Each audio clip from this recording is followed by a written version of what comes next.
Bueno, hola a todos, bienvenidos. Acá estamos con grandes invitados para tocar lo que sucedió ayer en la Corte Suprema en Colombia, el fallo que despenaliza el aborto, y he invitado a amigos que puedan ayudarme a reflexionar sobre esta temática. Bienvenido, Horacio Justo, a mi canal. Gracias por haber aceptado.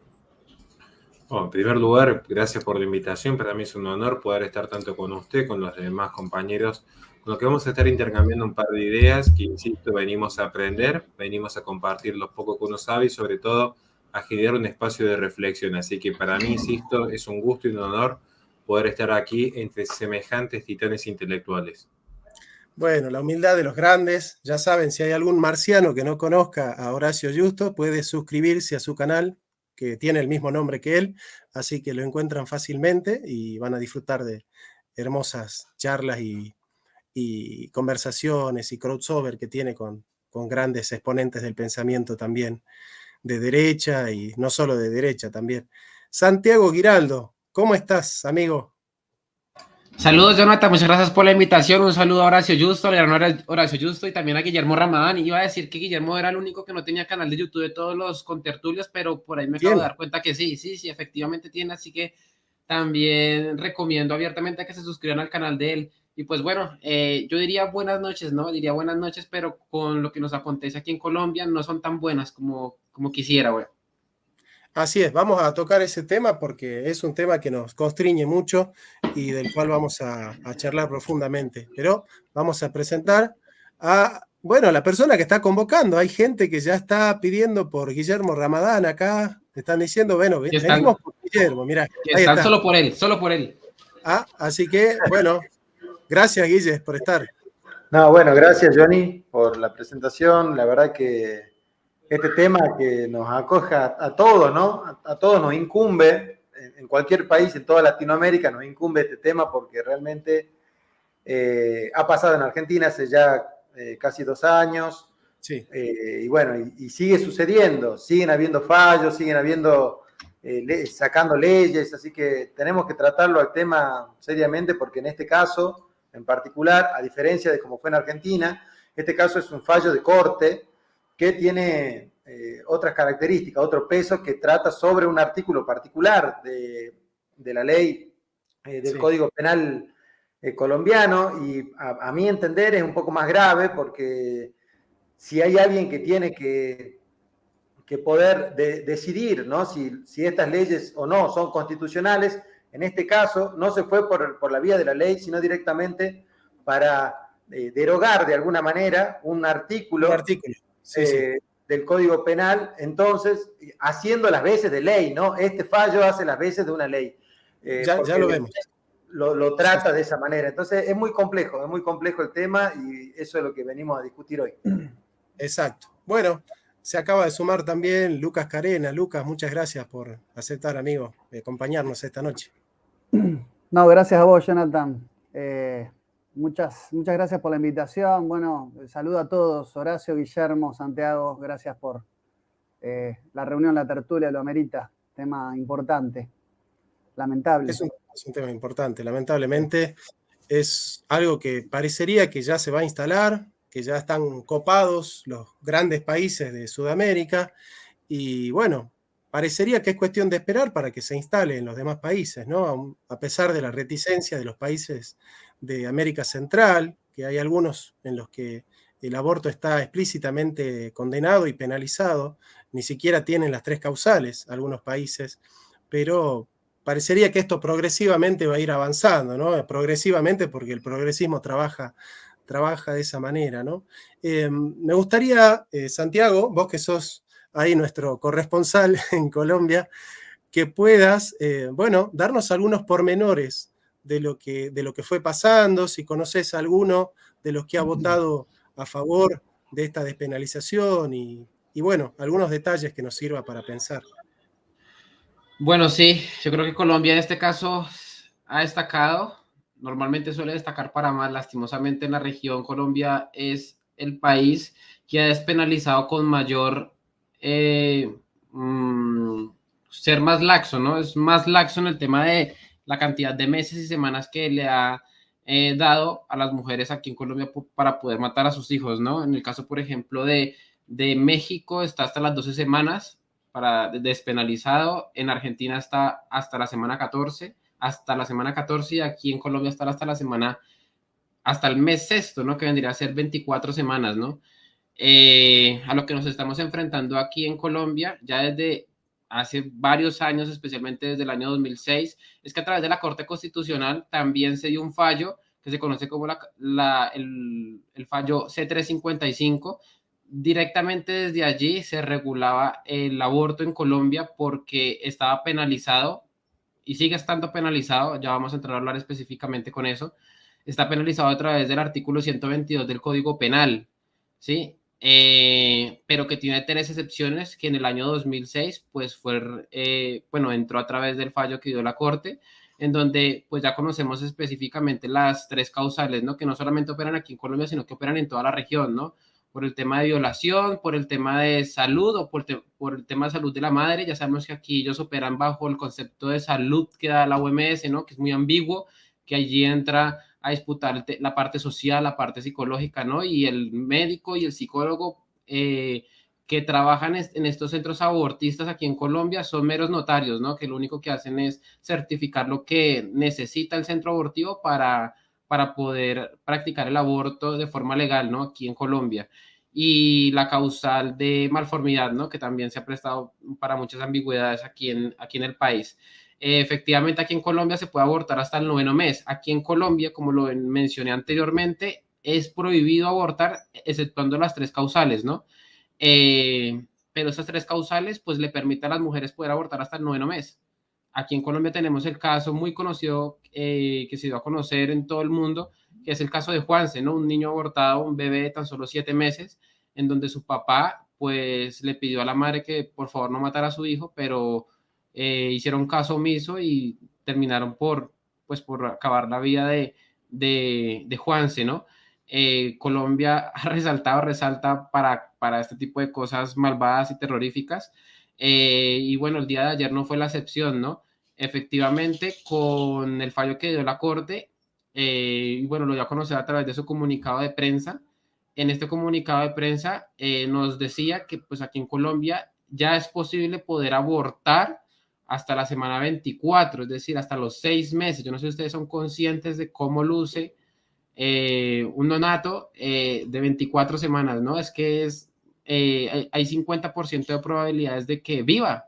Y de hecho hay muchas personas al día de hoy que no solamente han vivido desde los 6 meses, sino desde un poquito antes, porque ya es viable, es que ya es viable. Y aquí en Colombia, pues se supone que si usted tiene 6 meses de gestación y está en el vientre materno, pues ya no es sujeto de derechos, pero si está en una incubadora, al parecer sí.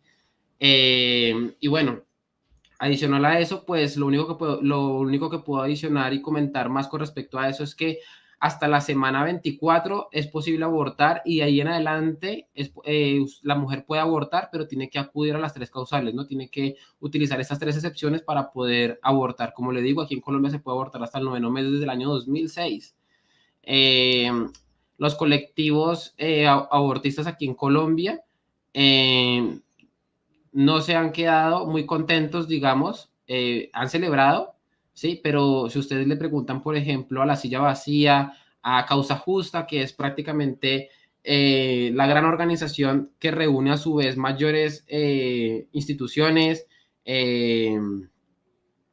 y, bueno, muchas demás movimientos feministas abortistas que militan allí detrás, pues dicen que no van a parar hasta que puedan despenalizar y legalizar el aborto efectivamente aquí en Colombia, ¿no? Esperemos que no se llegue a tanto porque, llegado el caso, esto que estoy haciendo en este momento aquí en Colombia pasaría a ser ilegal, ¿no? Por el momento todavía podemos organizar marchas, se están organizando protestas para el próximo domingo, esperemos que esto pueda ser efectivo, ¿no? Que la mayoría de las personas aquí en Colombia que están muy indignados, pues se unan, ¿no? Y podamos hacer algo con respecto a este fallo, que es muy difícil, ¿no? Porque aquí estos jueces fallan y pareciera que no hay nada más que hacer, ¿no? De hecho, ellos instan en el propio comunicado de prensa, instan al Congreso a que ya empiecen a regularizar todo, pues todo lo que ellos allí dejaron especificado, ¿no? Es decir, empiecen a ejecutar ya políticas públicas que estén coordinados con, pues, con este fallo, ¿no? Y bueno, así va la cosa más o menos.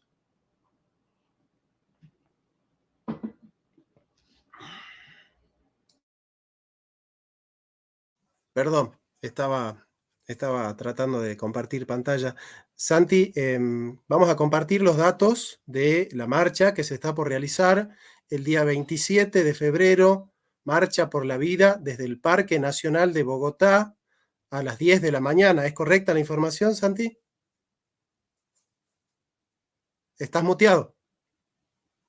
Esperemos que no sea solo en Bogotá, sino que sea también en todos los municipios en Que se Colombia. replique, ¿no? Sí, que se replique, porque obviamente Bogotá, al ser la capital, es muy importante, pero hay algunas ciudades aquí en Colombia, como lo es Medellín, que podría unirse y que yo creo que hay mucha población pro vida que podría, pues, manifestarse y dar a conocer su descontento con respecto a esta norma, ¿no?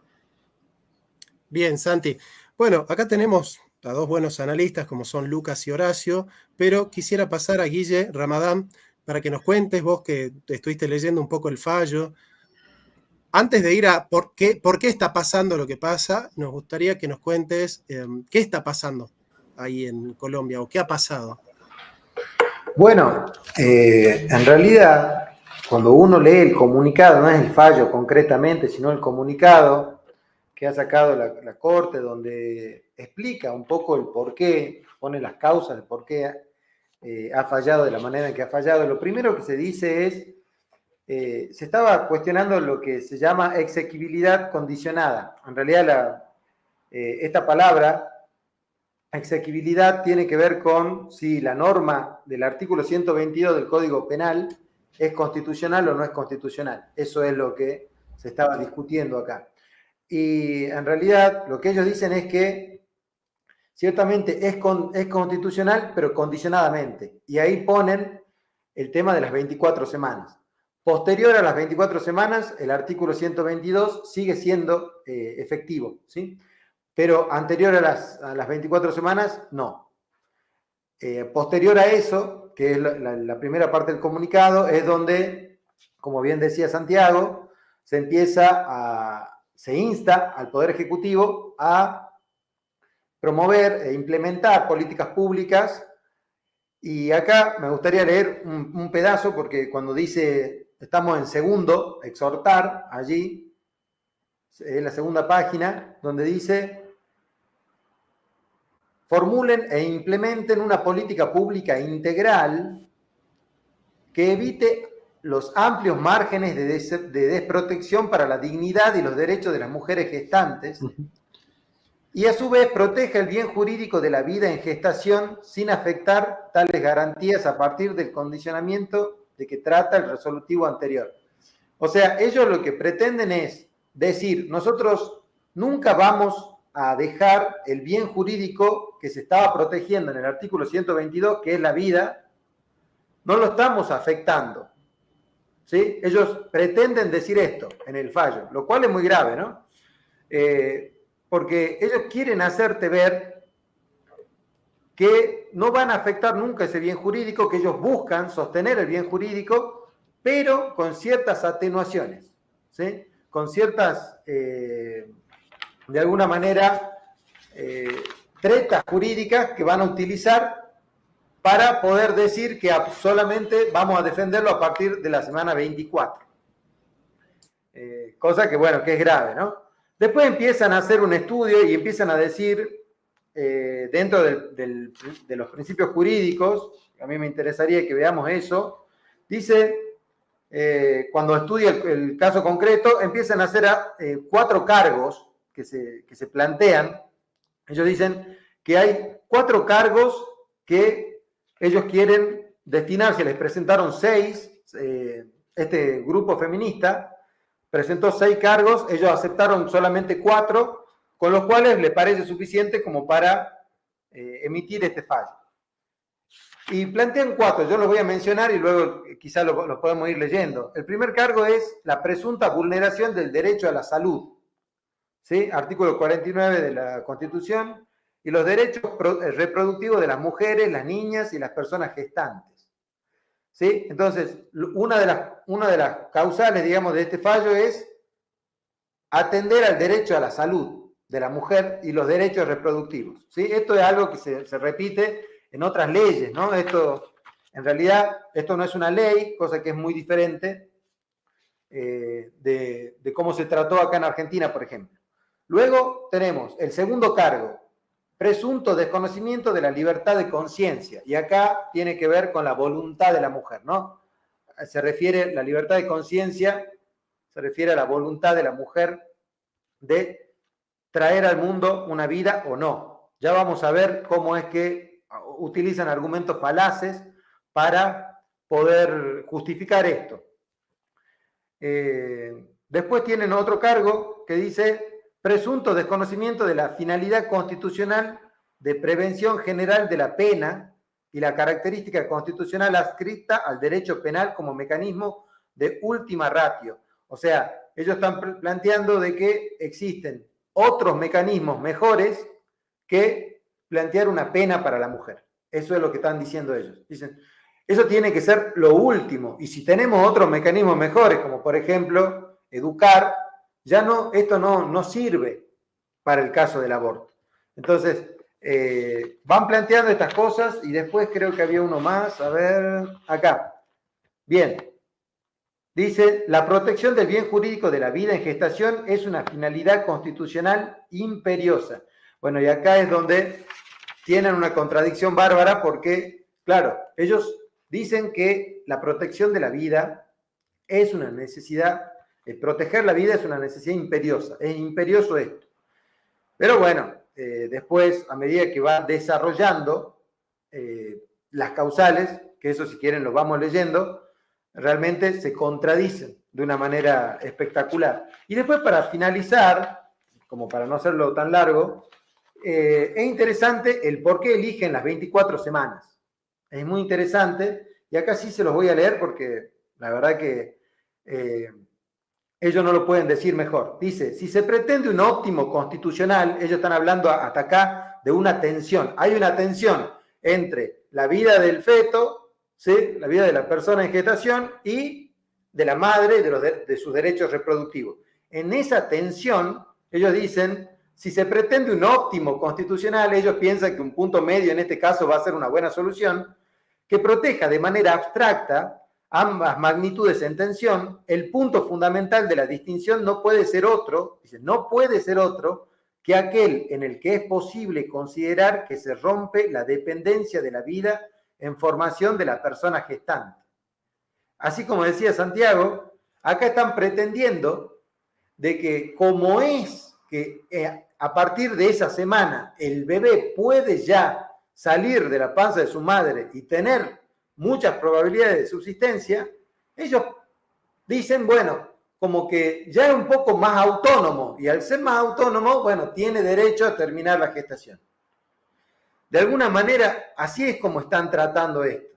Y tienen una frase que a mí me interesa resaltarla, porque dice que esto es así dado que habría una mayor probabilidad de protección de la finalidad constitucional imperiosa que pretende lograr el tipo penal, que el embarazo culmine con alumbramiento, esto es, con el nacimiento de un nuevo ser. Bueno, acá filosóficamente yo diría, no es un nuevo ser, hace 9 meses que era un nuevo ser, digamos. Ahora ya dejó de ser un nuevo ser, ahora solamente está naciendo ese ser, ¿sí? Pero el nuevo ser se da en la concepción.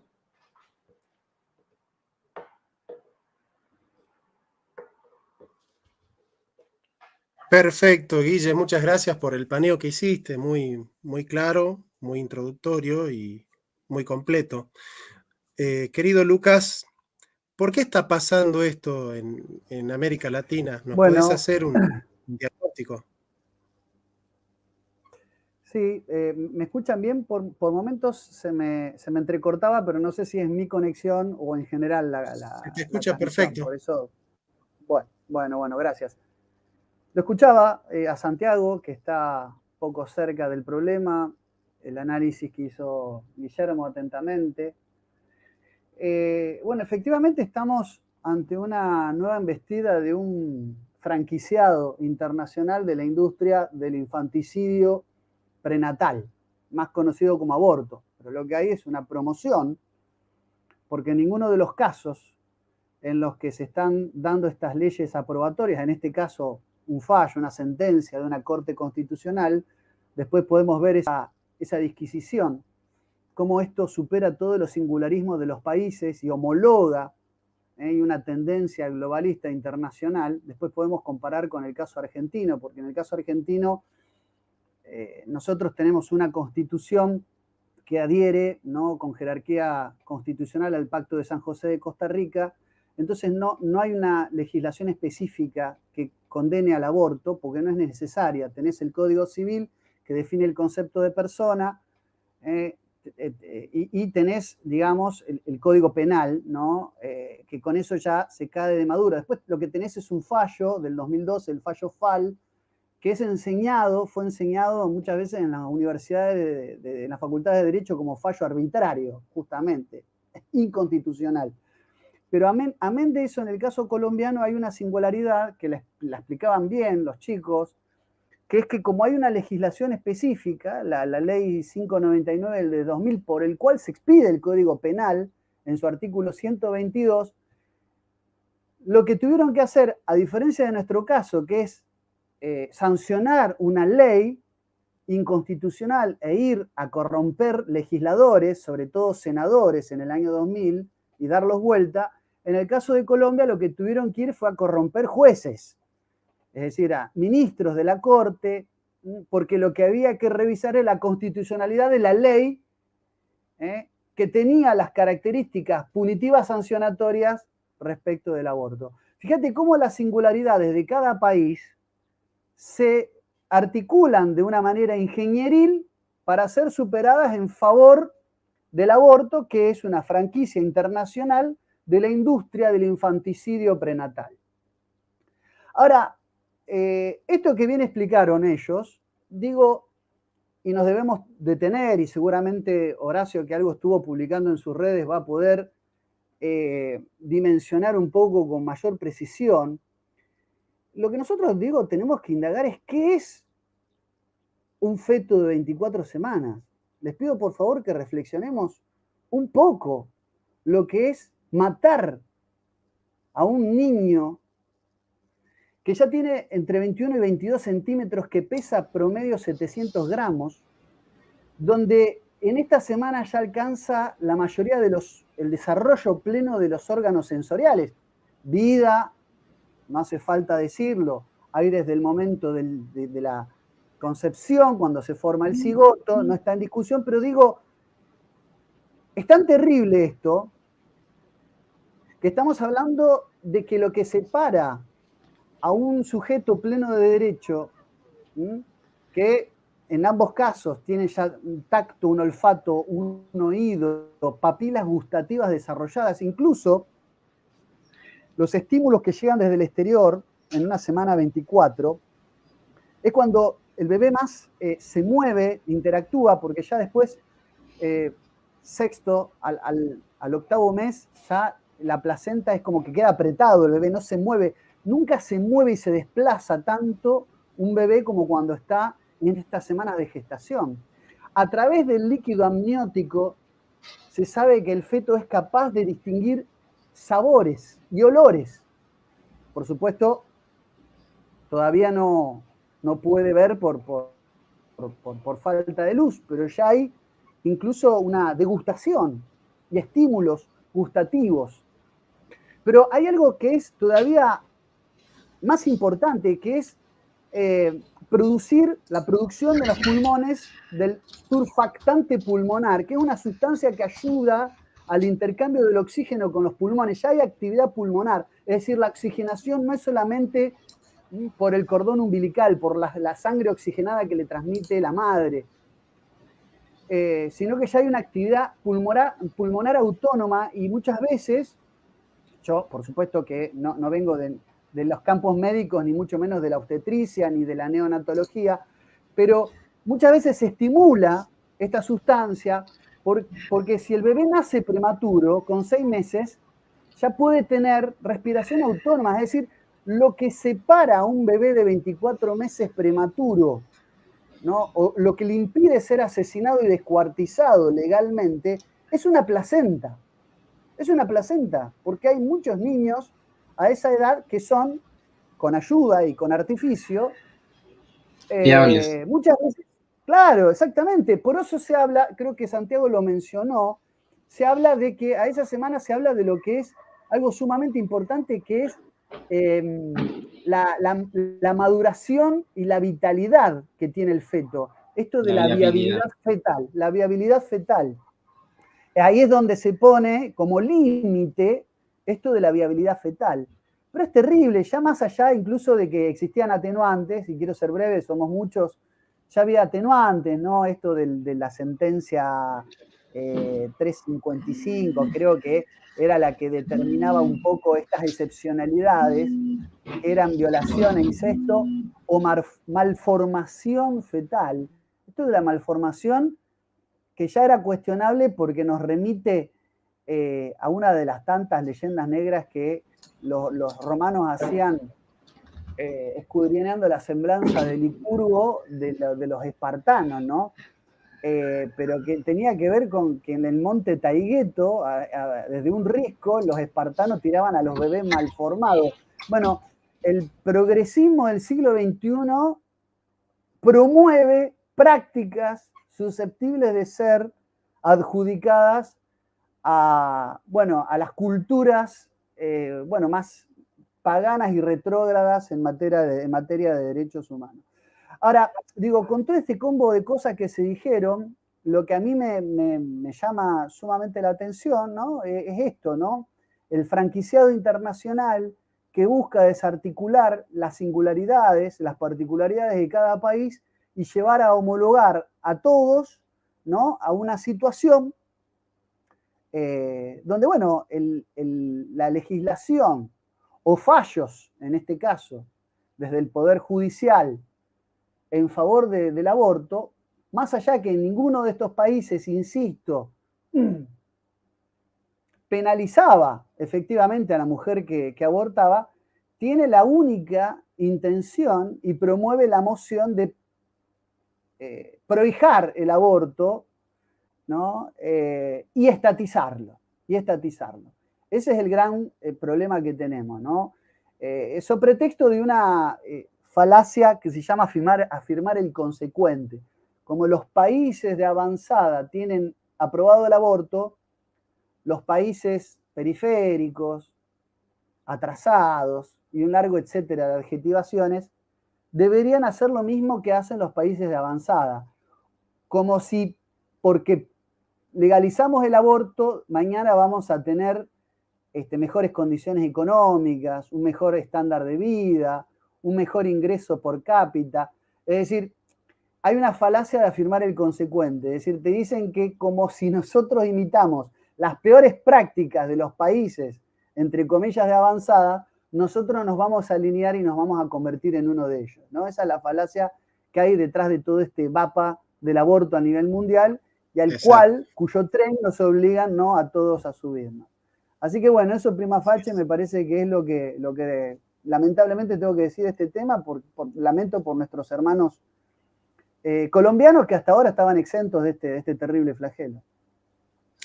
Así es.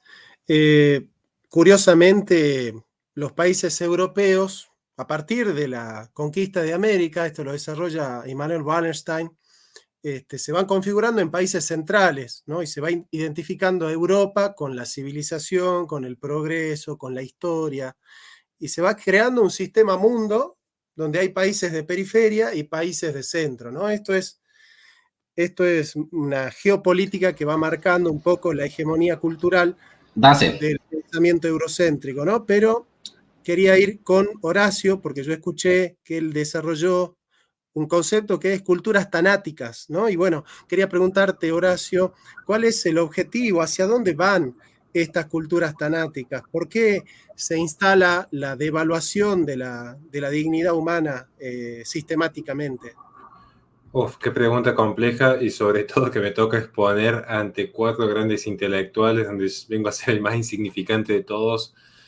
Pero es muy interesante el abordaje de la cultura tanática. Yo lo intento abordar un poco en mi libro. Voy a tratar de profundizar hoy con un poco más de lectura este tema, porque ciertamente ha sido la expresión que ha dado la Corte en Colombia, una de las tantas formas en las que se está materializando en forma concreta esta cultura tanática, que es una cultura de muerte, que hoy podemos ver en el aborto inducido, ya legalizado, una forma, pero no la única.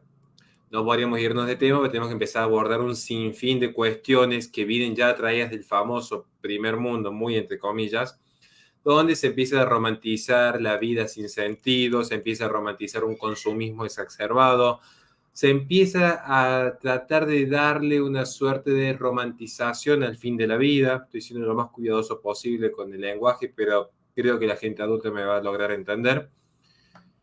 Pero acá yo quiero remarcar un par de factores que me han parecido fundamentales en torno de Colombia y hacer un pequeñísimo análisis muy breve, pero no quitar de tiempo a la gente que realmente sí sabe. Primera cuestión. Vamos a hablar un poco de la cultura de la muerte, esta cultura tanática a partir de este fallo de Colombia. Respecto a lo que plantea el profesor Lucas Carena, que coincide plenamente, es más, yo tengo un pequeñísimo hilo de Twitter y lo subí en el artículo de La Resistencia, donde voy mostrando justamente las medidas de este bebé, cómo ya empieza a responder a estímulos externos. De hecho, bueno, un dato, en el concepto de vida más biológico, ya hay vida de la concepción en el sentido más biológico, porque existe ya lo que es la ramificación celular autónoma, el proceso de metabolismo propio, la respuesta al estímulo externo.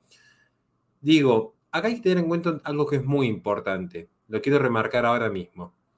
Cuidado, sobre todo la gente que es pro vida, cuando salen a decir que el debate se gana con la ciencia. A mí me ha tocado debatir una infinidad de veces profesores filósofos objetivistas, algunos los conocen como randianos, liberales, libertarios, anarcocapitalistas, feministas, veganos. Nadie me desconoció que en ese embrión hay vida que pertenece al género humano. Lo que le niegan es la categoría de persona.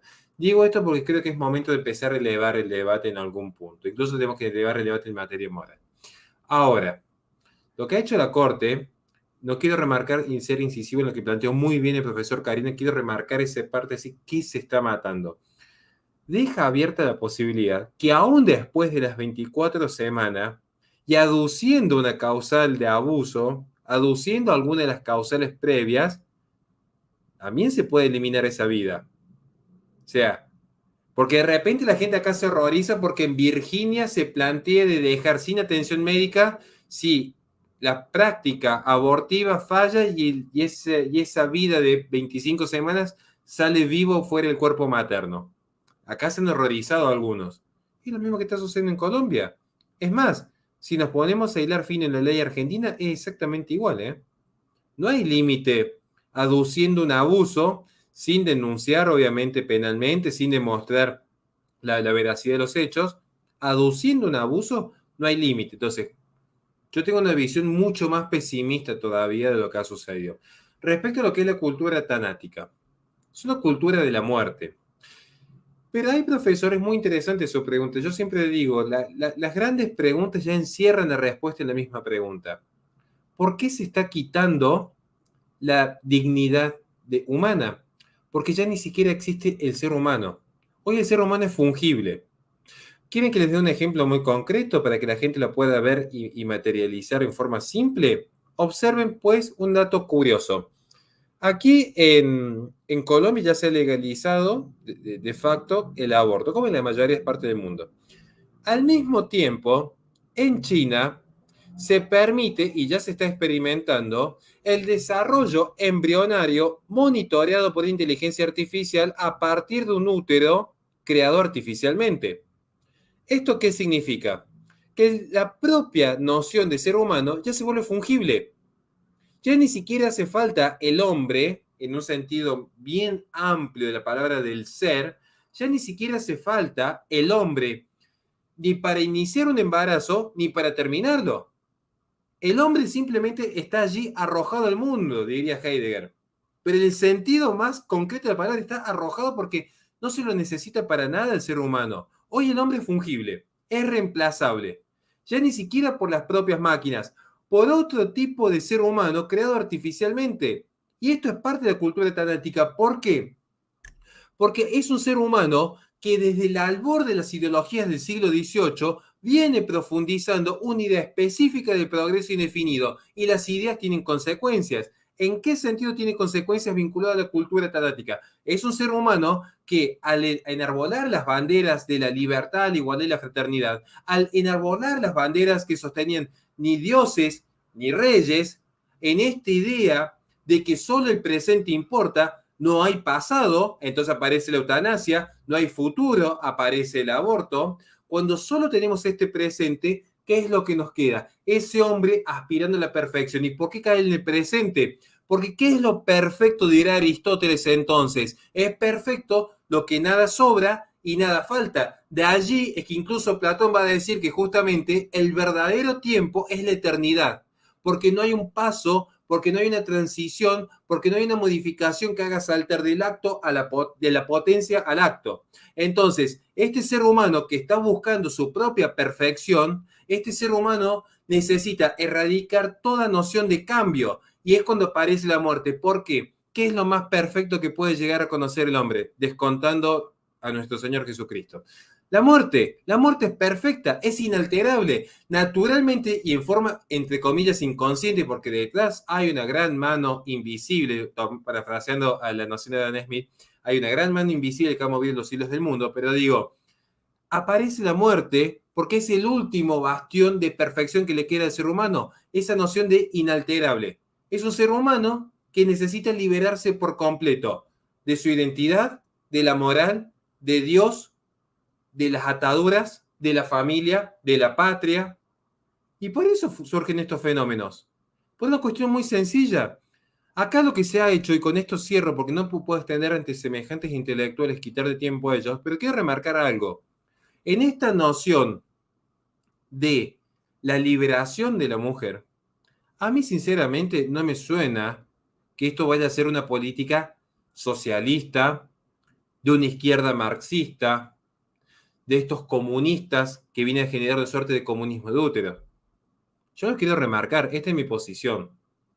Yo lo que veo es que se ha institucionalizado la idea de darle más libertad a la mujer en nombre de mi cuerpo, mi decisión, a costa de dañar a seres indefensos. Cierro con esto y lo único que puedo decir simplemente es mucho cuidado, porque como bien han planteado, es parte de una cultura tanática, pero no es la única. Si empezamos a indagar cómo se impuso la cultura tanática, y yo sé que el aborto es el mayor de todos los crímenes porque se está atacando de forma directa a un ser inocente, si vemos en profundidad lo que es esta agenda tanática, vamos a darnos cuenta que hoy es más común de lo que uno cree, simplemente el rechazo a la vida en otras esferas que también implica eliminar un embarazo, pero no solamente allí. Hay un rechazo a todo sentido de trascendencia. Es un ser humano idiotizado. ¿En qué sentido idiotizado?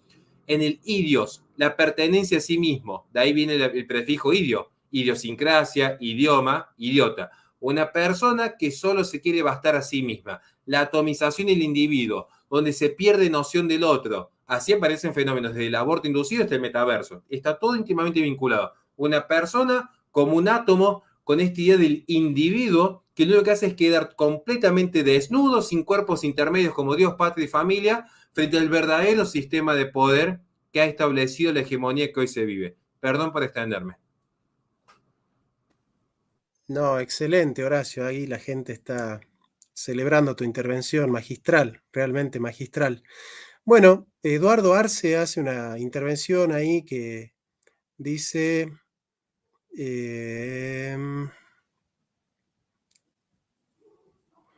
bueno, algo así como qué vinculación tiene el aborto con el capitalismo, si es que la tiene.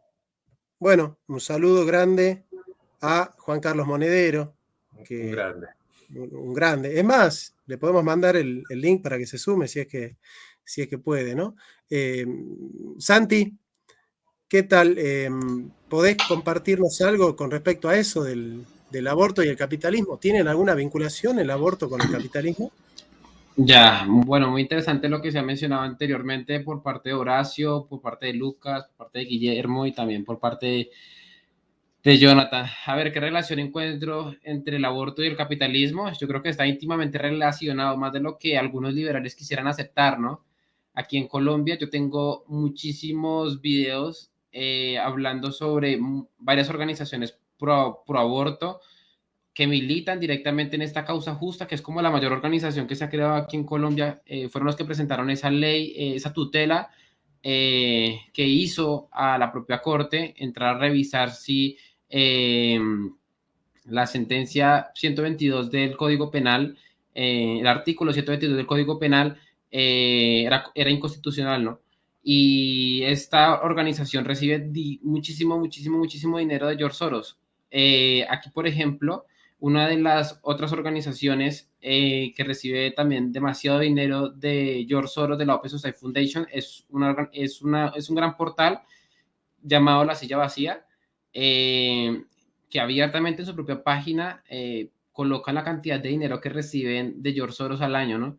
Ustedes entran también a la página de Open Society Foundation en el campo de subvenciones concedidas y allí ustedes colocan La Silla Vacía y pues muestra la cantidad de dinero increíble que se deja. La directora, que se llama Juanita León, es becaria de la propia Open Society Foundation. Ya sabemos que George Soros es un gran metacapitalista, o sea, directamente se deja muchísimo dinero con respecto al aborto aquí en Colombia para subvencionar algunos movimientos que están a favor de los derechos sexuales y reproductivos de las mujeres. Bueno, ya sabemos casi que todo el discurso que a su vez y argumentos que a su vez estaban calando y que calaron en la corte. En pantalla está apareciendo los jueces que votaron a favor y los jueces que votaron en contra, ¿no? Todos estos magistrados, ¿no? Solamente uno es un conjuez, pero el resto todos son jueces como tal. Es muy curioso, ¿no? Que a favor pues, de esta medida estaban 5 jueces en donde una sola era mujer, ¿no? De resto todos los que votaron a favor eran hombres. Y por el contrario, jueces que votaron en contra eran en su mayoría mujeres, ¿no? Mujeres sumamente conservadoras que son muy conocidas aquí en Colombia, algunas personas que han podido indagar sobre algunos jueces que han llegado a ser ministros de esta corte, ¿no? Por llamarlo de alguna forma. Está Cristian Pardo, que también es muy conocida, una mujer súper provida, igual que Gloria Estela. De Paola Meneses no tengo mayor información, y tampoco de Jorge Ibáñez, pero en este caso sí han mostrado totalmente en contra pues, de la despenalización del aborto, ¿no? Pero por el otro lado tenemos a activistas pro vida, porque así son, ¿no? O sea, abiertamente estos jueces no pueden hablar públicamente del tema del aborto. Algunos de ellos han sido vetados para poder votar en esto, pero no con todo, al fin y al cabo, ¿no? Como lo es el caso de Antonio Lizarazo, que en varias ocasiones, pues, era un activista, fue un activista abiertamente pro aborto, el que terminó llevando o inclinando la balanza pues, hacia el de género, digamos, hacia lo que se terminó conociendo, fue el conjuez Julio Andrés Osa, que supuestamente era una corriente más liberal conservadora, así se define él mismo, ¿no? Y terminó votando, fue a favor pues de esta sentencia, ¿no? De las 24 semanas. En algunos casos, o bueno, se ha llegado a decir personas que estuvieron porque esto se hizo a puerta cerrada, esta votación se hizo a puerta cerrada, y alguno de estos jueces no estaba a favor, de los que votaron a favor, ¿no? No estaba a su vez a favor de las 24 semanas. De hecho, aquí en Colombia hay muchos abortistas, ¿sí? Que son abiertamente pañuelo verde, que están en contra de que se haya despenalizado hasta esa semana, hasta la semana 24. Algunos también referentes y personas que tienen muchísimo alcance y muchísimo impacto en los medios de comunicación, que son abiertamente pañuelo verde, han dicho que para ellos es completamente indefendible que se haya despenalizado hasta esa semana, ¿no?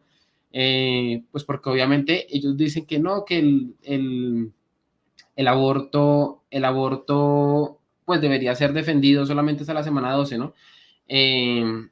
Y bueno, respondiéndole a la pregunta al profesor Jonathan Ramos, que ya no está con nosotros, sí, abiertamente aquí en Colombia, grandes metacapitalistas han dejado muchísimo dinero, pero muchísimo dinero en promover ese negocio aquí en Colombia. Todos salieron a celebrarlo. Por ejemplo, hay otra organización aquí en Colombia que se llama Temblores. También ustedes entran a la página de temblores.ong y allí ellos dicen, recibimos tanto dinero de la Open Society Foundation, es que son descarados, o sea, ellos dicen, hemos recibido tanto dinero, igual también Pro Familia en Colombia, que se jactan de practicar más de 50.000 abortos al año, o sea, es una cosa increíble que puedan salir a decirlo de forma abierta, ¿no? Pues es una filial más de la IPPF, ¿no? Por lo menos ustedes, aquí donde yo vivo, en el municipio en el que yo vivo, ustedes van por la calle más transitada de esta ciudad y se encuentra una pancarta grande de Oriéntame, otra entidad abortista que a su vez recibe muchísimo dinero de Open Society Foundation. O sea, ese tipo aquí se está dejando muchísimo dinero y cuando hablo de este tipo me estoy refiriéndome directamente a George Soros, ¿no? Dejándose muchísimo dinero en estas organizaciones, en estas entidades abortivas que son prácticamente carnicerías humanas. En algunos lados he tenido la oportunidad también de asistir a algunos sitios en Bogotá, que son centros abortivos, y hay personas que pertenecen a ciertos movimientos pro vida como 40 días por la vida, Abrazos de Amor Mariana, y desde allí ellos se hacen a las afueras de esos centros abortivos a rezar, a orar, y le ofrecen, digamos, a las mujeres que se están dirigiendo a esos centros abortivos alternativas pues, para el acto que van a cometer, ¿no? Y resulta que pues los jueces han fallado en contra de ellos y ya no se pueden hacer ni siquiera ahí mismo, sino que tienen que estar yo no sé a cuántos metros, pues porque les afecta el negocio, ¿no? Les afecta el negocio porque les quita clientela, gente que pues deja también dinero, porque hay algunas personas que pagan su propio aborto o indirectamente las EPS, aquí es como entidades que se encargan de brindarle el servicio de la salud a todas las personas aquí en Colombia, pues también están financiando eso, ¿no? Y los tienen que hacer por ley, porque por ley están obligados a tener que ofrecerle el supuesto servicio de aborto a las mujeres, ¿no? De hecho, si en una ecografía o en varias pruebas de embarazo que las mujeres se quieran hacer, los médicos o enfermeros que les dan los resultados tienen que insinuarles si quieren practicarse un aborto. Ya están prácticamente que obligados a tener que llegar hasta ese nivel, ¿no? O sea, ya es toda una cultura del aborto, una cultura de la muerte que se llega pues a prácticamente no brindarle a las personas y a las mujeres que están en dificultades, soluciones alternativas, sino que por el contrario lo único que se le puede llegar a ofrecer es que aborte, ¿no? Que mata a su propio hijo. Pero bueno, saludos, guayetero. Bienvenido a este espacio. También es colombiano, compatriota, que ha estado con nosotros en esta lucha, en esta batalla. También está proclamando sus redes sociales y llamando a la gente que salga a manifestarse el próximo domingo, ¿no? ¿Cómo va toda la cosa? No sé si nos puede contar un poco sobre en qué va la manifestación que se está programando para este domingo. No se le escucha. Saludos a todos. Muchas gracias por la invitación. No pude conectarme antes por temas de agenda, pero saludo a Horacio, a Guillermo, a Santiago, a Lucas, a Jonathan, obviamente. Un gusto estar con ustedes hablando de estos temas. Y bueno, o sea, primero señalar que realmente lo que ha pasado en Colombia es algo totalmente vergonzoso, es algo que yo considero que es humillante que esté pasando en nuestro país. O sea, si nos fijamos lo que sucedió ayer y comparamos, si hacemos un ejercicio de derecho comparado de lo que pasa con esta situación en otros países del mundo, realmente Colombia es de los países en el mundo donde mayor flexibilidad hay para el aborto. O sea, en Latinoamérica, sin lugar a dudas, estamos peor que cualquier país de Latinoamérica, peor que Argentina, peor que México. Pero es que no solo comparándolo con Latinoamérica, comparémoslos con el resto del mundo. En Europa no pasa esto. En Francia, por ejemplo, se ha intentado debatir muchas veces para expandir el aborto hasta más de 12 semanas y ha habido una gran presión para que no suceda, debido a que científicos y la gente y el país saben muy bien lo que esto implica, que se está asesinando un ser humano que incluso a los 6 meses puede vivir fuera del vientre materno gracias a los avances científicos. Entonces, que Colombia esté liderando esta aberración es algo completamente vergonzoso y justamente, más allá de todos los análisis que se pueden hacer con respecto al tema jurídico, al tema social, a las implicaciones políticas que esto pueda tener, yo diría que la principal reflexión que tiene que existir es desde este lado, ¿Qué está pasando desde el lado pro vida? ¿Qué está pasando en Colombia desde el lado pro vida? Que no ha habido la suficiente reacción, que no ha existido la suficiente contundencia para enfrentarnos a estas personas, porque nosotros ya sabemos muy bien contra qué nos estamos enfrentando, sabemos muy bien que del otro lado hay grandes intereses económicos, sabemos perfectamente bien que esta gente literalmente se está lucrando a partir de la muerte, y justamente por eso nosotros tenemos que ser más fuertes que ellos y generar generar algo sumamente importante. Y no ha sido ese el caso. Realmente lo que yo he podido ver en Colombia es que la batalla ha sido sumamente débil, que no hemos actuado, digamos, generando un mensaje que se pueda mover en redes sociales con una gran contundencia para que toda la gente pueda luchar de una mejor manera. Y ese es como el primer análisis que yo veo. En Colombia nos falta mucha mayor militancia, nos falta estudiar mejor estos temas, no lo hemos hecho realmente. Hablo en general, obviamente hay gente muy particular que ha hecho cosas muy importantes, pero en términos generales no. Yo veo que estamos muy atrasados en la batalla cultural comparándonos con otros países de la región, y diría que es el primer análisis que se tiene que hacer, ¿no? La autocrítica, es sumamente importante hacer una autocrítica, porque si no, no vamos a lograr nada. Por otro lado, quiero mencionar también algo que mencionaba Santiago, y es de la marcha, justamente lo conecto con lo que estoy diciendo. Vamos a hacer, o ya se está organizando distintas organizaciones pro vida para hacer una marcha en todo el país este domingo, 27 de febrero, a las 10 a.m. en Bogotá. Y sí, la idea es que se haga en todas las ciudades del país, la idea es que la gente pueda sumarse, que directamente todos alcemos nuestra voz, como no lo hemos hecho. Entonces ahí yo les paso un poco la palabra. Más tarde me gustaría también comentar un poco el aspecto jurídico, que es algo súper importante, dado que lo que ha pasado básicamente es que la Corte Constitucional está usurpando las funciones del Congreso, o sea, está legislando, está literalmente irrespetando la Constitución.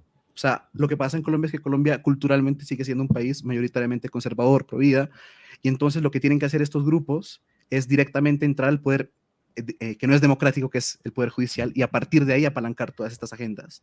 Y eso es lo que pasa, o sea, literalmente nosotros tenemos una dictadura judicial en nuestro país. Eso hay que decirlo tal cual. Hay una dictadura judicial en el país y tenemos que enfrentar esa dictadura judicial. Y hay mecanismos para hacerlo, mecanismos que pueden ser arriesgados incluso, pero esa es la situación, y es una situación sumamente compleja por la cual hay que comenzarse a levantar, y vuelvo a ser reiterativo con lo que dije antes. Creo que el principal problema aquí ni siquiera es los fondos que pueda dar George Soros, o lo que puede ser la dictadura de la corte, o la propaganda de los medios de comunicación, que sin lugar a duda todos los medios de comunicación han apalancado esta agenda. Aquí el principal problema no es ese, el principal problema es que la gente que está de este lado no ha hecho lo suficiente. Oiga, yo lo único que quisiera agregar con respecto a lo que usted dice es que muchos de los medios de comunicación o presentadores y demás que defendieron el aborto no sabían o no llegaron a ser conscientes que fueron a tomar una decisión de despenalizarlo hasta la semana 24, ¿no? Ahí cuando lo vieron hasta ese momento, o sea, que se llegó a radicalizar hasta ese momento, sí he visto a los medios de comunicación diciendo y mostrando a algunos presentadores pues su descontento con respecto a esto. Guillermo, quisiera darle la palabra, ya que no está Jonathan Ramos, para que nos hables un poquito del tema, ya que veo que estás muy bien enterado y has estudiado bien el tema colombiano. Guayetero llegó un poquito tarde, y cuando Guillermo tuvo la palabra, pues creo que estudió muy bien lo que pasó aquí en Colombia. Sí, bueno, realmente he tenido la oportunidad de leer el comunicado detenidamente, y bueno, Guaytetero decía algo que es muy cierto, que es algo de lo que yo también había mencionado muy levemente al principio, que la gravedad del asunto en Colombia es que esto es un fallo de corte, lo cual lo hace bastante más grave que, por ejemplo, en Argentina, que en el sentido de que nosotros tenemos una ley que todavía no tiene fallo si es constitucional o no. Prevemos que va a salir constitucional, pero eso es una batalla jurídica que todavía no se ha dado en Argentina. En cambio, ustedes empezaron por el final, digamos, empezaron por lo peor, porque sin tener ley, dentro del fallo mandan a establecer políticas públicas y a establecer leyes que regulen estas políticas públicas que ellos están decidiendo con un fallo. Entonces, muy bien decís, Guaytetero, están legislando implícitamente a través del fallo, cosa que evidentemente rompe todo todo sistema democrático y republicano. Evidentemente, la división de poderes, o sea, todo lo que en la teoría se marca, esto lo está rompiendo totalmente.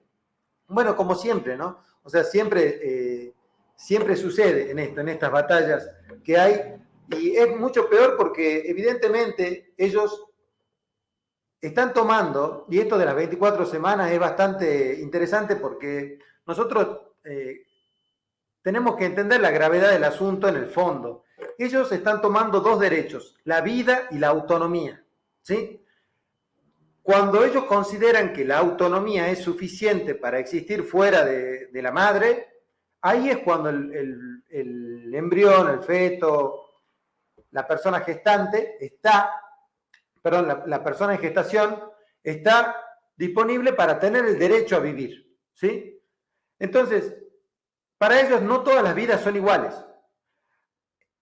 Textualmente lo dice así, esta idea de privilegiar el concepto de autonomía, que es en el concepto de autonomía donde ellos resuelven la cuestión. Ellos dicen, acá vamos a resolver la cuestión técnicamente de esta manera, con el concepto de autonomía.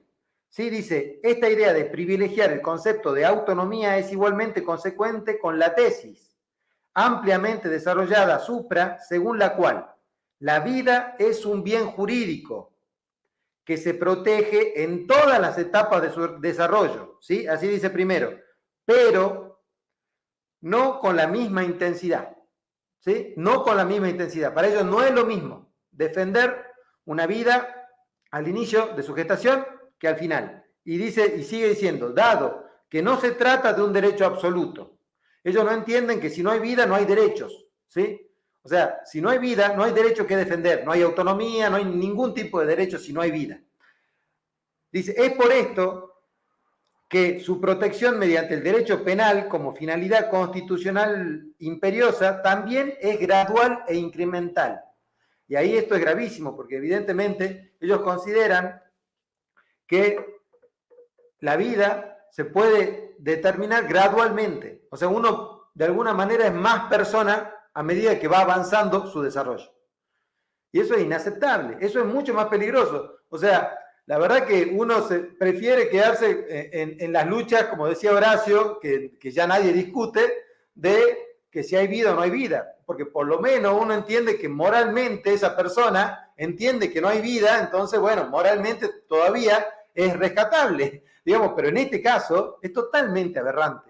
Y ellos quieren decir muy bien, acá, dicen, acá lo resolvemos, en una parte del fallo, que no sé dónde está ahora, pero dicen, nosotros estamos resolviendo esto legalmente, no moralmente, ¿sí? Ellos ahora, ahí sí, rompen totalmente la legalidad y la moralidad, no les interesa.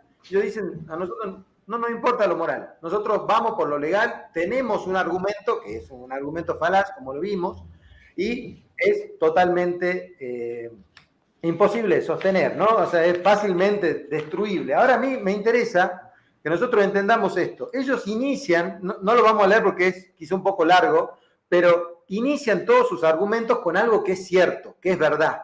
Y yo quiero hablar de las medias verdades en ese sentido, porque claramente ellos empiezan diciendo, por ejemplo, la libertad de conciencia a la decisión de procrear es algo personalísimo, individualísimo e intransferible. Y todos estamos de acuerdo con eso. ¿Me explico? Todos estamos de acuerdo con la libertad de procrear. Ahora bien, después, mientras siguen diciendo esto, pasan a decir la decisión de llevar a término un embarazo, y eso lo cambia todo. Porque llevar a término un embarazo no es una decisión de procrear o no. ¿Sí? Porque yo ya no estoy diciendo, yo ya procreé cuando tengo que llevar a término un embarazo. Entonces cambian las condiciones y ahí hacen la falacia. Pero claro, eso es lo peor de las medias verdades. ¿Por qué? Porque entran por la parte de verdad, entonces uno está leyendo, a uno le argumentan con la parte de verdad, pero y así te llevan a la mentira, así te llevan al error, ¿sí? Y nosotros terminamos aceptando todo porque es un combo completo. Ellos te venden todo, pero siempre te tiran primero lo de la verdad. Entonces, realmente eso es muy peligroso. Y con respecto a lo que decía Horacio, como para terminar, me parece muy, muy importante entender esto de la inmanentización de las normas morales y de las leyes que son consecuencia de esto, ¿no? Romper con el iusnaturalismo Y en definitiva, en el fondo, nosotros tenemos que entender que la política, en el fondo y muy en el fondo, siempre es religión. Entonces, tenemos ese problema. Nosotros por ahí no se quiere ver, porque tenemos una mirada muy prejuiciosa respecto de hablar de religión cuando hablamos de política, pero evidentemente podríamos hablar de metafísica, podríamos hablar desde la filosofía de teología natural, si se quiere, pero en el fondo tenemos que entender que estos son problemas espirituales que, bueno, que de alguna manera en algún momento vamos a tener que blanquear y tener que resolver desde el fondo de la cuestión. Bien, muy interesante lo que menciona Guillermo. Quiero dar la palabra a Lucas Carena, que según tengo entendido ya se tiene que, nos deja básicamente, así que le quiero dar la palabra. Pero sí, antes quisiera agradecer a todas las personas que nos están viendo, que son muchas. Y pues bueno, Lucas, toda tuya la palabra. Sí, en parte para que Jonathan pueda volver, si bien estás moderando de manera muy fluida, así que te agradezco también, Santiago, que estés haciendo la parte y las veces de moderador. Pero bueno, sí, estoy también con una fecha laboral complicada. Pero bueno, me ha encantado este encuentro, esta tertulia, y sobre un tema que realmente lo amerita. Yo quería aportar una pequeña reflexión final en función, sí, del centro de la cosa, más allá de las disquisiciones preliminares que hicimos, que creo que es a lo que apuntó Horacio con su intervención, y también con esto contestar una de las preguntas del superchat, que veo que está el rojo vivo, muy interesante, de Laura Villanueva, donde pregunta si es posible ser provida sin acudir a la moralidad o a la religiosidad. Habría que preguntarse en qué sentido moralidad, porque de acuerdo a eso yo podría decir que no, porque toda moralidad de alguna manera nos impera, nos gobierna, nos atraviesa. Pero desde luego sí me parece, en función de esa pregunta, que deberíamos hacer el esfuerzo ante esta embestida, este franquiciado globalista que hoy se impone lamentablemente en la hermana patria colombiana. Tiene que ver con algo que dijo Horacio, que yo conocía como necrosis cultural, pero me encantó el término de cultura tanática. Es decir, todos los caminos hacia la muerte tienen que ser facilitados. Es decir, se están eliminando todas las burocracias que dificultan y que impiden acceder, que tiene que ser de forma fácil y pronta, a la muerte. En Argentina, inmediatamente después de aprobada la ley del aborto, se empezó a discutir el proyecto de ley Alfonso, es decir, para avanzar por la eutanasia. Qué casualidad. Es decir, en ninguno de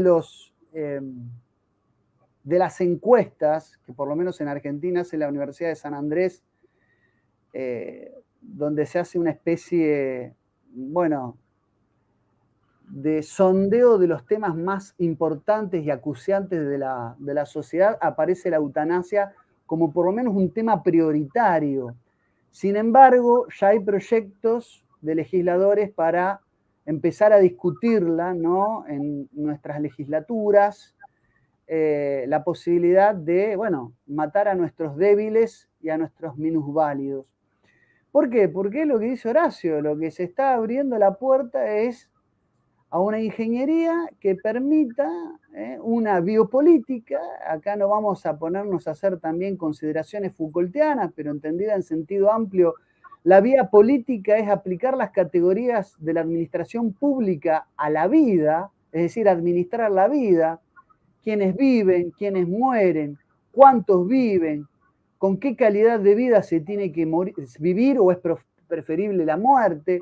Es decir, la vida se ha transformado en un producto no solo de manufactura capitalista, sino también de biopolítica, digamos, susceptible de ser gestionado desde un escritorio. Y esto es lo grave, es la frivolidad que hay frente a la muerte. Eso que Heidegger decía que era intransferible, que no refiere más que a sí misma y que es inexorable. La muerte, que es algo que nos distingue como seres humanos, es algo distintivo de nuestra esencia humana, ¿no? Si nos inmortalizamos, tiene que ser a través de nuestros actos, ¿no? De nuestra enseñanza, pero siempre en otro plano, no en nuestra vida biológica. Prolongar la vida biológica se ha convertido en una consigna que simultáneamente va de la mano de la cultura de la muerte. Es una cosa increíble.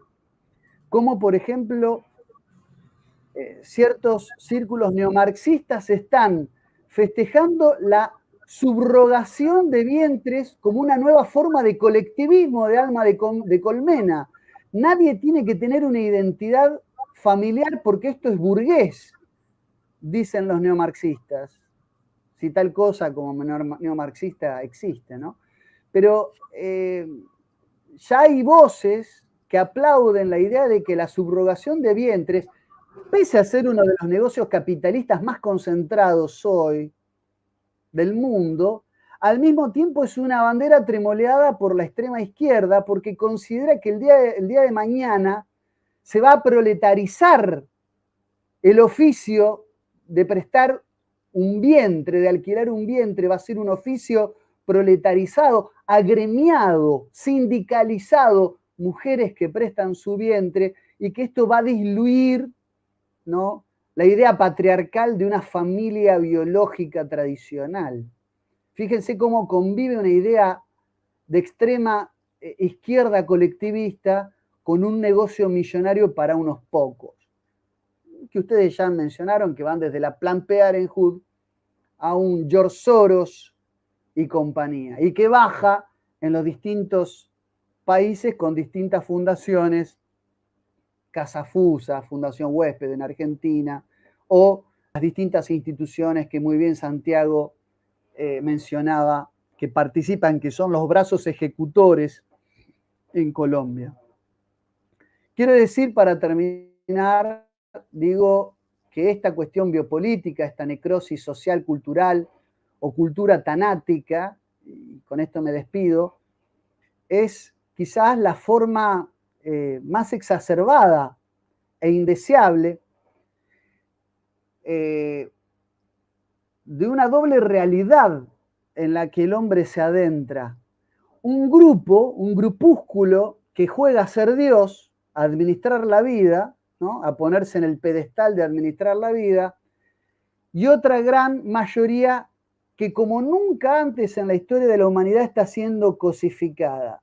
Se ha convertido en un laboratorio antropométrico, como los que deseaba Francis Galton, un criadero de pollitos, donde somos sometidos a prueba de salubridad, a elegir a los más fuertes, a descartar a los débiles, a tener solo a jóvenes que están en vida laboral y productiva, a menospreciar a nuestros abuelos, a nuestros padres, a aquellos que están en la vejez.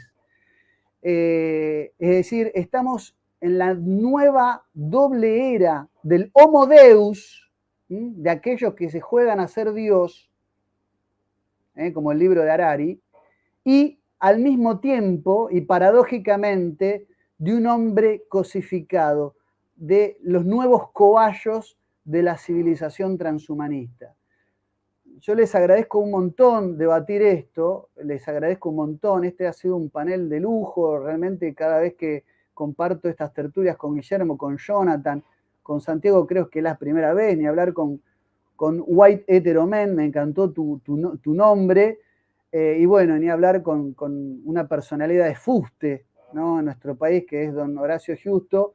Me honran muchísimo con su presencia, con su amistad, y bueno, yo me despido ahora, pero bueno, a su disposición. Bueno, saludos a Juan Carlos Monedero y a todos otros de los grandes referentes que sobre estos temas también se han expedido. Les agradezco un montón el espacio y a seguir luchando, ¿no? Se ha hecho realmente de uso común la frase, pero yo la adopto, la hago mía. Acá no se rinde nadie. Y bueno, mi total apoyo espiritual, ¿no?, de conciencia y moral con la hermana patria colombiana que está pasando por este momento que nosotros lamentablemente también ya pasamos. Así que bueno, gracias a todos y me despido del público, que entiendo que hay como 300 personas conectadas. Un abrazo grande.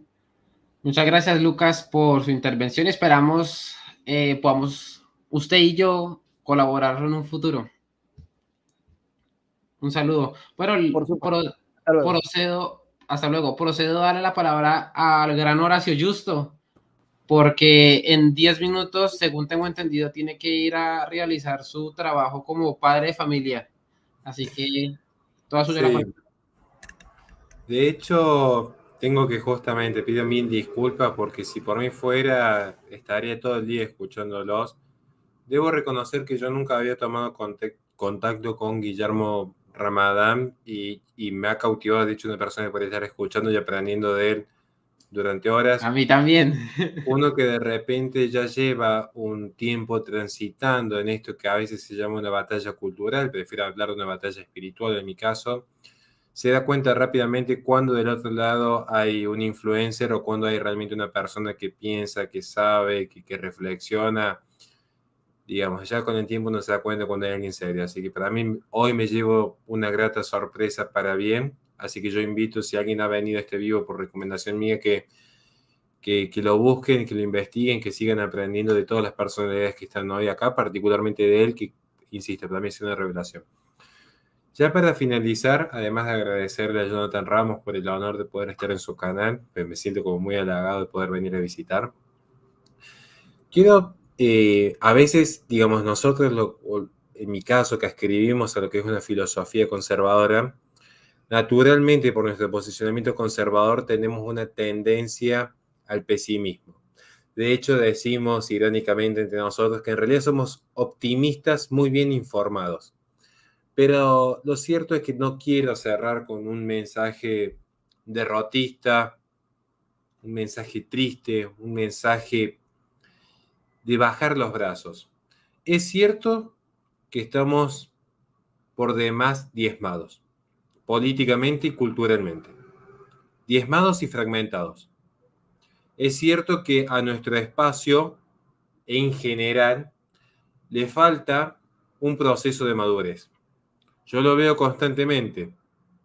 Gente que de repente dicen, Horacio fue y estuvo en un evento con X, seguro que ya está siendo financiado por Soros. Pero después Horacio viene y comparte un vivo de aprendizaje con gente como Jonathan Ramos o Lucas Cabrera y seguro dicen, seguro que nos quiere expropiar hasta nuestra herencia, Horacio. Sacan algunas conclusiones que ni siquiera los propios intervinientes han sostenido. Son cosas bastante llamativas en este mundo de las redes sociales. Para bien o para mal, la vida transita por fuera de la ontología digital por ahora, porque el camino va a la profundización de la ontología digital. Esto es un hecho que yo lo marco en mi libro. El mundo post-pandemia va a ser un mundo digitalizado, donde de hecho, propio de la lógica de la posmodernidad, lo privado se vuelve público y lo público se vuelve privado. Es un hecho casi imposible de repeler al menos en estos espacios, pero sí quiero cerrar con un mensaje esperanzador. No hay mal que dure 100 años, ni cuerpo que lo aguante. Entonces, ¿qué es lo que digo yo? Nosotros tenemos una realidad donde se está enfrentando, valga la redundancia, la realidad con la virtualidad. Y no me refiero particularmente a las Big Tech, que ya le hemos dedicado su tiempo. Nosotros hoy transitamos un desafío muy particular. Está el mundo de las ideologías, por un lado, todas las ideologías, en el concepto de Stud de Tracy, pero podemos profundizar algún día, y el mundo de la verdad. Diría alguien que sabía mucho, la única verdad es la realidad, y hoy tenemos que confrontar este sentido. ¿Qué es lo que digo yo? El espacio pro vida, en algún momento, tiene que tomar las banderas de la verdad. Y voy a cerrar con una pequeñísima reflexión en torno a la verdad. ¿Con qué quiero cerrar? Hoy parece que nosotros nos vemos apabullados porque se ha legalizado en una nación hermana, que dicho sea de paso, estoy muy agradecido porque la última gira que tuve, la tuve en Colombia, tengo muchísimas ganas de volver porque nunca me sentí tan bien aceptado, tan bien recibido en una nación. Realmente, gente muy cálida, la de Colombia, gente muy cálida. Nosotros nos vemos de repente apabullados, pero déjenme de preguntarle algo a nuestros hermanos colombianos, que tenemos dos aquí, dos grandes amigos, además de referentes.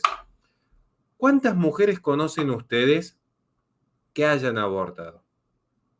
¿Y cuántas mujeres conocen ustedes que llegan a los 40, 45 años atomizadas porque han priorizado su carrera, han priorizado su dinero, sus viajes, su pertenecer al mundo, para que lo podamos entender en esos términos?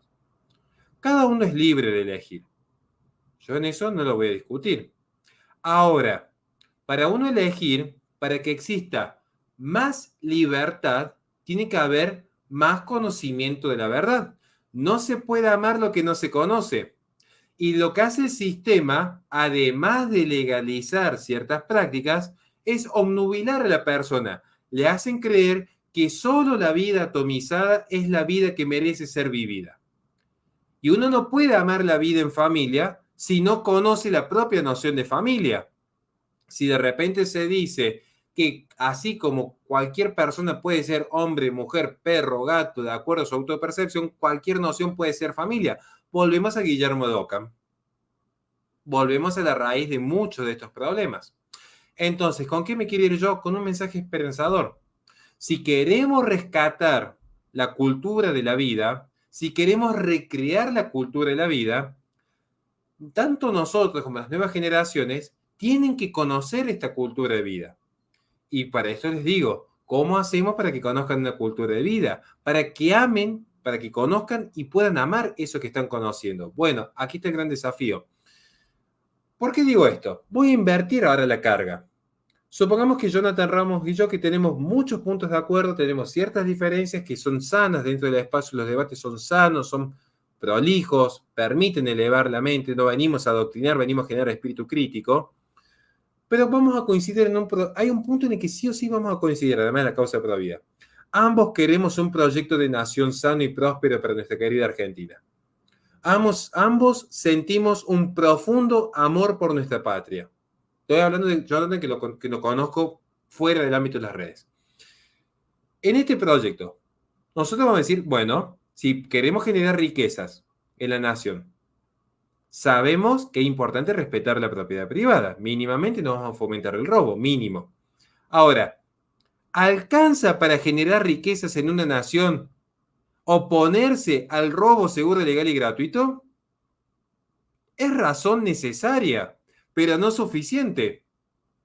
¿Qué estamos haciendo como espacio pro vida? Nos hemos dedicado los últimos 20 años a oponernos al robo seguro, legal y gratuito. ¿En qué momento hemos empezado a proponer vamos a fomentar una cultura de vida?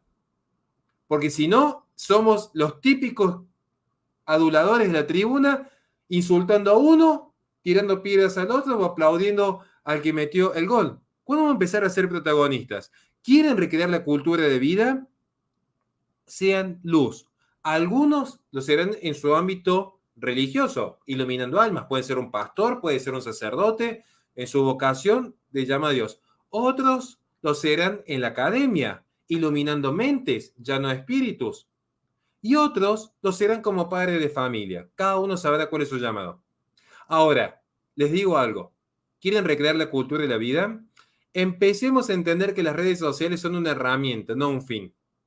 Empecemos a entender de que de nada sirve transmitir un mensaje si no hay contenido. Porque lo que hay en esta modernidad líquida es eso, un proyecto estético. Es lo que se ve, pero no lo que se toca. No hay nada sólido.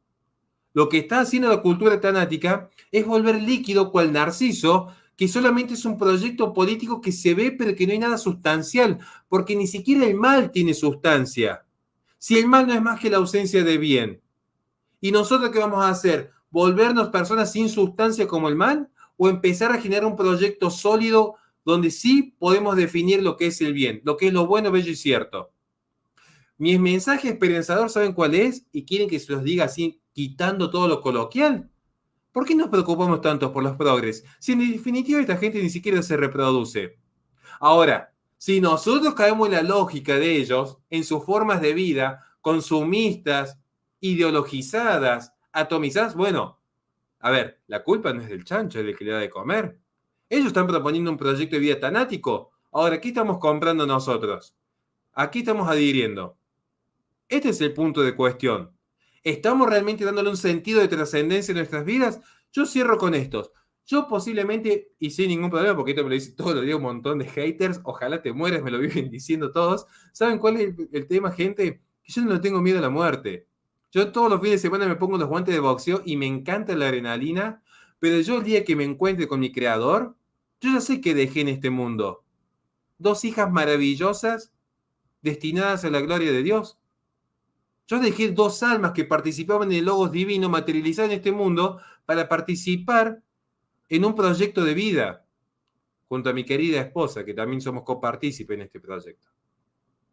¿Es mucho o es poco? No sé. Yo hasta el día de hoy me pregunto quién soy, pero sé que cuando me encuentre con el Creador tengo algo para decir. Cada uno entonces esta noche se puede fijar a sí mismo y decir, yo mañana parto el encuentro con el Creador. ¿Qué legué en este mundo? ¿Criticar desde Twitter qué corte mala? ¿O salir a realmente trabajar por un proyecto de nación? Porque si no, spoiler, vamos de mal en peor. Pero sepan algo, en la vereda del frente tendrán $1.000.000, pero es una causa sin sustancia. Lo nuestro es sustancial. Y esa es la gran diferencia que tenemos.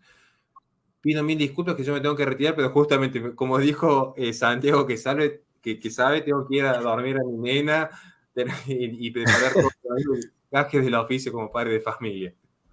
Maravillosa tu intervención, Horacio. Muchas gracias por haber puesto humanidad en tus palabras. Gracias.